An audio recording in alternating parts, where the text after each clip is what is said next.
This one is about, or it's called That One Time I Got a Call Back About My Moesha Script. That, so let me create the context around that experience. Let me play a song to lead us into the context of that experience, because that was an exciting day when that happened. Let me see. Let me play real quick. You know what I'm saying? Let me play real quick to intro us into this story. All right. This one called Real Quick by Hood Rawlz. Enjoy.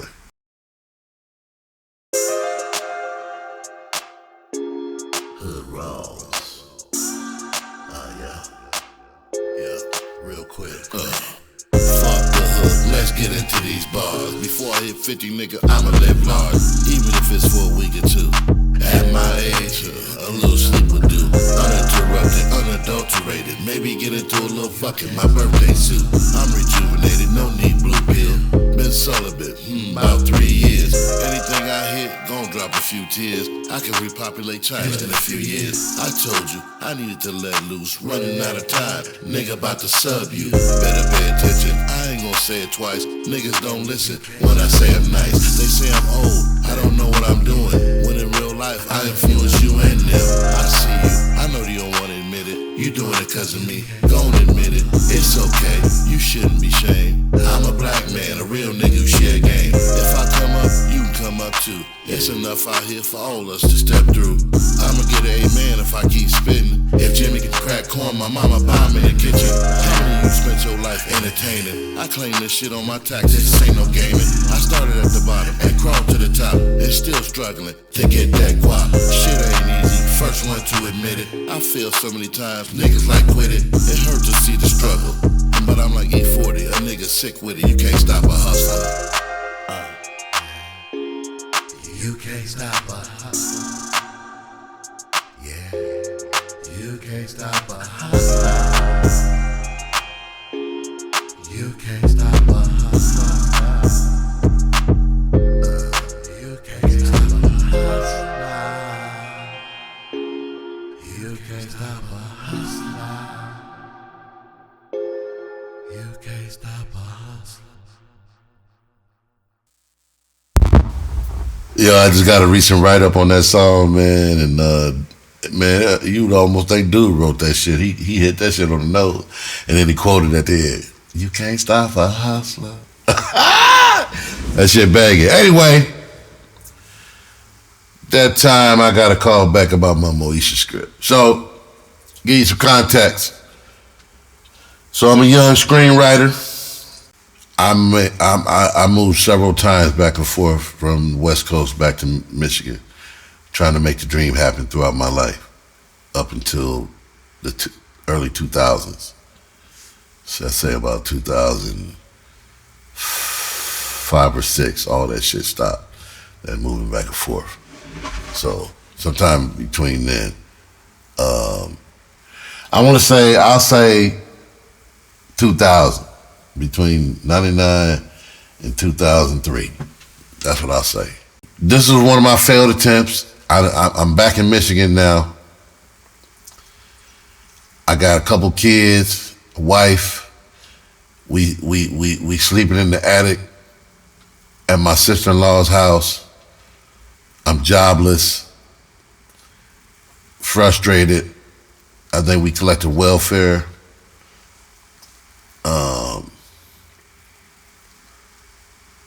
Yeah, it wasn't a good outlook for me at that time. It was like, and my wife at the time wasn't really supportive. She was supportive in regards to the fact that we was married and wherever I went, she went. You know what I'm saying? But in regards to trying to figure a way out or a way back into it, I was on my own. I've always been. So as a man, I'm panicking. I don't know what the fuck to do. Do I give up writing and trying to be, in the business, a great writer. This big time screenwriter, a movie star. You know, am I stuck here in Michigan?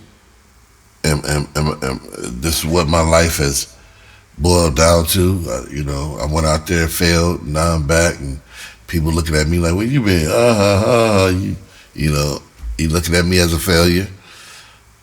You know, I'm questioning everything, man. I remember just being down and out, and you know, drinking whatever I could. I wasn't an alcoholic by any means. It wasn't like I was getting drunk every night and, you know, doing the wilding out or whatever, but I was drinking. I was, you know,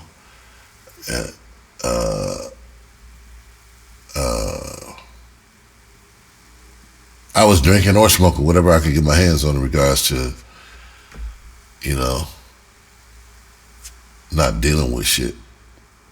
But like I said, I wasn't no drunk. I wasn't, you know, laying around all day with a beer in my hand, not doing shit. You know, nighttime came, and that's what it was all to do. That's what that's what I did. You know, whether it was with family members or friends, that's what I did. I tried to pass the time. So this phone call came from work that I had put in prior to even going to California and failing, right? I wrote this script, this Moesha script. It's called a spec script. When you write a script for a television show that's already on air, you write a script, a spec script, meaning your version of a show that represents your writing skills and your ability to adapt to the show's structure.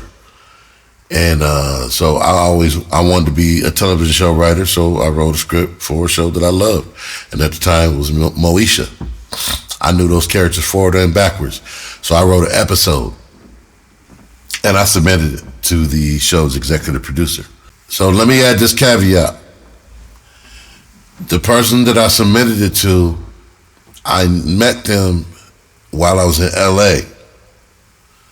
And maybe he came to the house that I was staying at one time because they were friends. And I told him that I had a script that I wrote for Moesha. And then he told me this. That's what happened. I gave it to him before I left the West Coast and came back to Michigan. And that's what it was. Before I left, I was telling them what was happening. I had to leave, blah, blah, and gave them the script and went back to Michigan.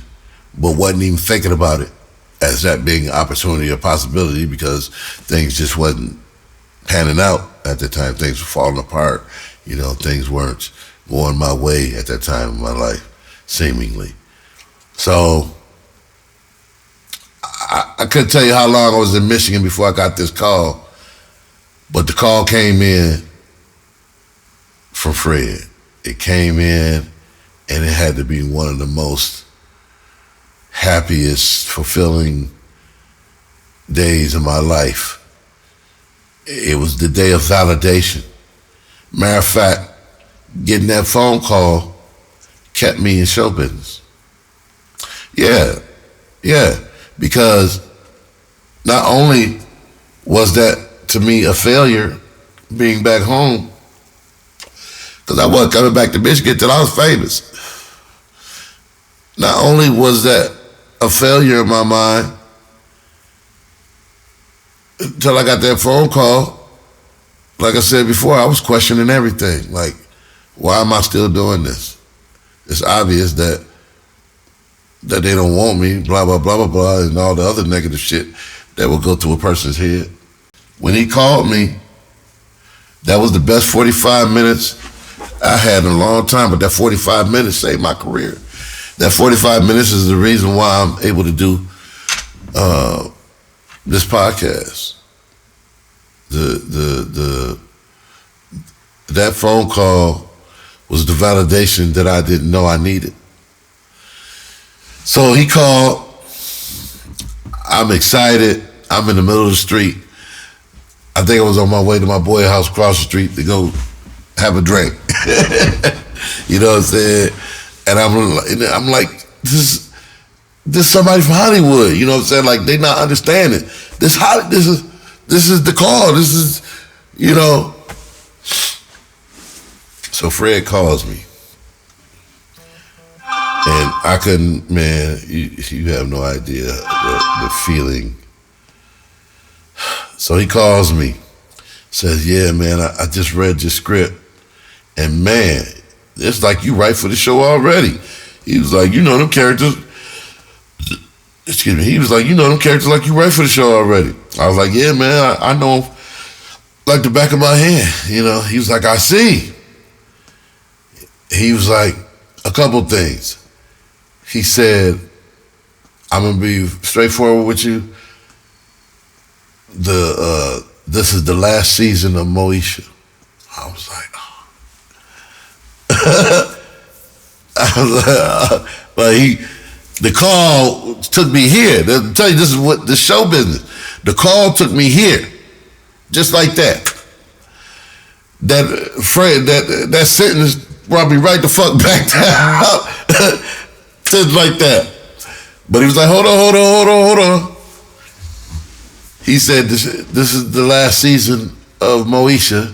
He said, had it not been for that, I would be calling to offer you a job as a staff writer. So he took me back right here, not back up there, because the show it took me back right here, like he said, because part of the reason why I'm calling you, he said, as a fellow writer and a black man, I know how important it is to be validated in this business. He said, so in part, I'm calling you to validate you, to let you know that you're not an imposter. Those are his words. He said, to let you know that you're not an imposter. He said, another thing, he said about the script, he gave me a critique on it. He said the script was fantastic. It was funny. It hit all the points. He said the only problem with it was that my focus in my script was on the Miles character, Brandy's brother. He said Miss Norwood would have had a stroke. If it ain't about her kids, mainly in the story, it wasn't going down like that. So he said, well, you know, you focused the story on the wrong person. And so I was like, okay, damn, I didn't know that. And he said, however, if you are back in LA anytime, come see me and we'll see where we're at and what we can do. He said, but you are not an imposter, and, you know, good job, and, you know, good luck, and hope this is the beginning.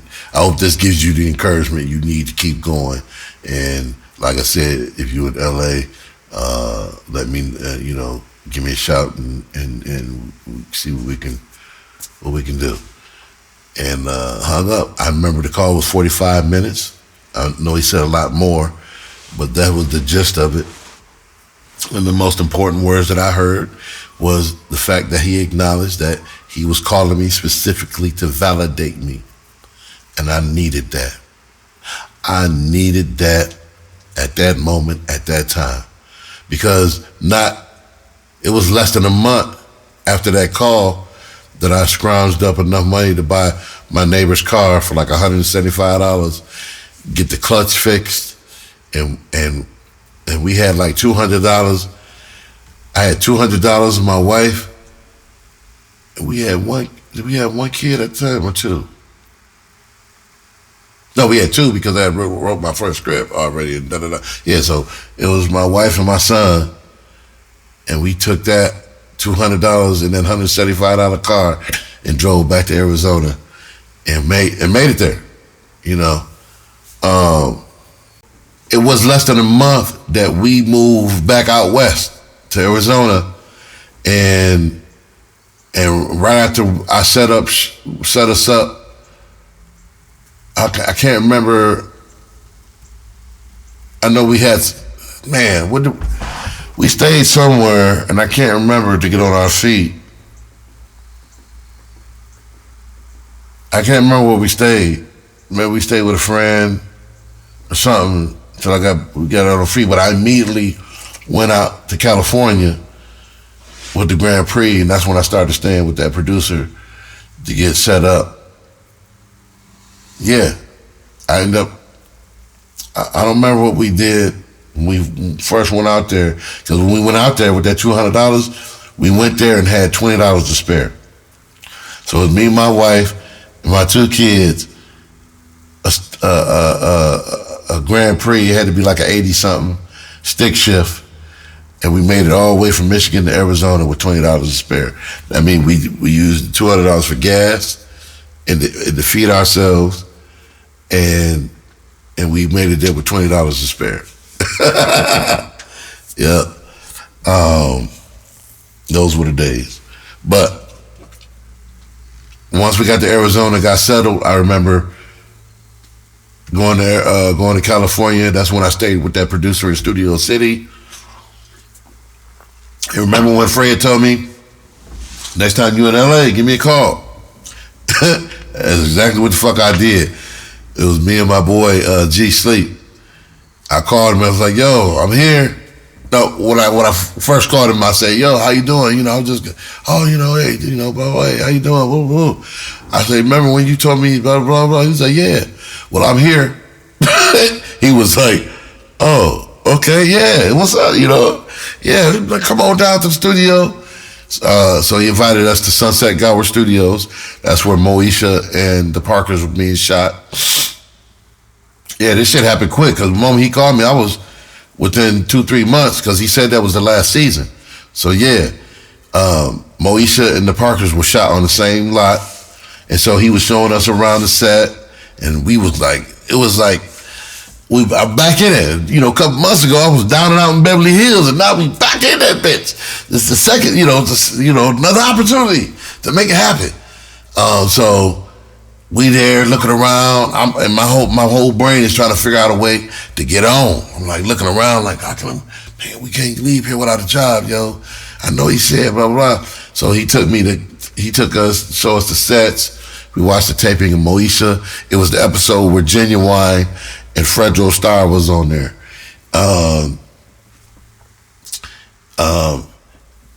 And then he took us to casting, showed us the, different departments, took us to casting. I was like, yo, I know you said it's Moesha's last season, but can we get in as an extra or something? Can we get on an episode? And I bullshit you not, Fred was like, follow me.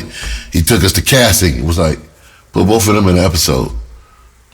We looked at each other like, damn, we in there. We in there, you know what I'm saying? being young and finally making some leeway into the business, you couldn't tell us nothing, man. That shit. So, I got a credit for being on an episode of The Parkers. That shit is on Netflix. I'm actually on, Charlie, you stink over the dog over there farting and shit. I'm actually in 2 episodes, because one episode is a flashback episode, which the original episode I was in that flashback episode. But yeah, man, following up, being prepared, and taking advantage of comments made to me, and it was said to me, hey, the next time you was in town, he said, Keyway said, I'm calling to validate you. You ain't an imposter. You a real writer. You the real deal. Okay, so you gonna have to put your money where your mouth is. I'm that guy. I'm that guy. If you invite me to your crib and you say I could make myself at home, nigga, I'm putting my feet up on the table. You know what I'm saying? Don't say I can, make myself at home. It was in the refrigerator. You know what I'm saying? I'm gonna go in the refrigerator. I'm gonna take a shit. Like I take shit at home. You know what I'm saying? But yeah, man, that was one of the moments, man. That callback was everything. That callback saved. I would dare to say it saved my life, man. It saved my trajectory. Whether it should have or not is another story, but it it was a validation that was surely needed. It was something that I needed to hear from someone that could make that shit happen or knew what the fuck they was talking about. And you know, I'll never forget it. I'll never forget it. So I thank Fred for that. And we friends to this day. We still, you know, we friends. Yeah, you know, I'll never forget that shit. So what's next? Do we play a song or we go into the next? Let's play a song.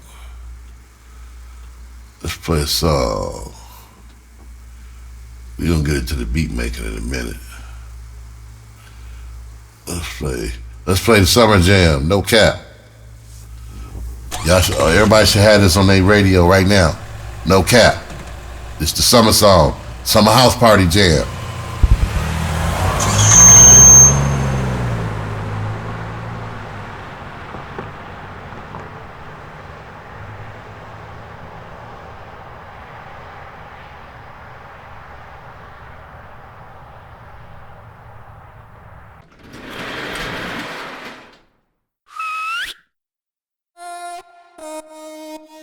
You know what time it is. You know what time it is. Pull it to the crib, all dripped out, yeah. Go to the garage, see the whip out. Driving in the Lambos or 60 real fast. Get a spot in the club and I'm throwing that cash, no cap. I ain't got no squares in my circle. Always up top, I don't need a rehearsal. Skipping to the money like I skip over commercials. Shot so wet like I'm Stephen Squirtle. Pull up to the club, I'm that boy with the cash. It don't matter if I'm not invited, I'ma always crash. No cap, I ain't got no squares in my circle. No cap, I ain't got no squares in my circle. Always up top, I don't need a rehearsal. Skipping to the money like I skip over commercials. Shot so wet like I'm Stephen Squirtle. Shot so wet like I'm Stephen Squirtle.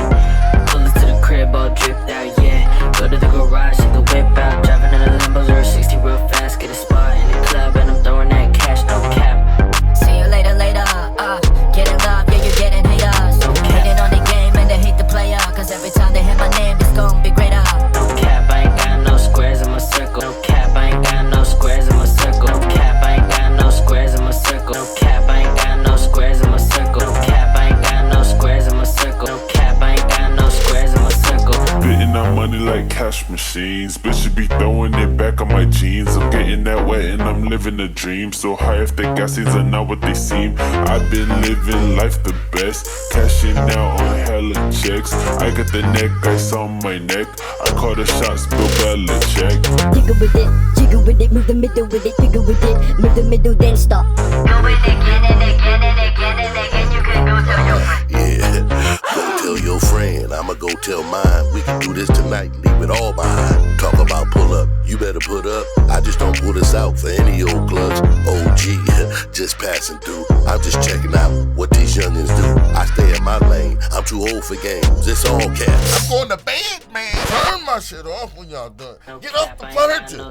I ain't no hater, but put some respect on it. Respect it. In here humping and munching. Hey, little man. Turn this shit down. Pull up to the club, I'm that boy with the cash. It don't matter if I'm not invited, I'ma always crash. No cap, I ain't got no squares in my circle. No cap, I ain't got no squares in my circle. No cap, I ain't got no squares in my circle. No cap, I ain't got no squares in my circle. No cap, I ain't got no squares in my circle. No cap, I ain't got no squares in my circle. No cap, I ain't got no squares in my circle. No cap, I ain't got no squares in my circle. Go in again and again and again and again. You can go tell your friend.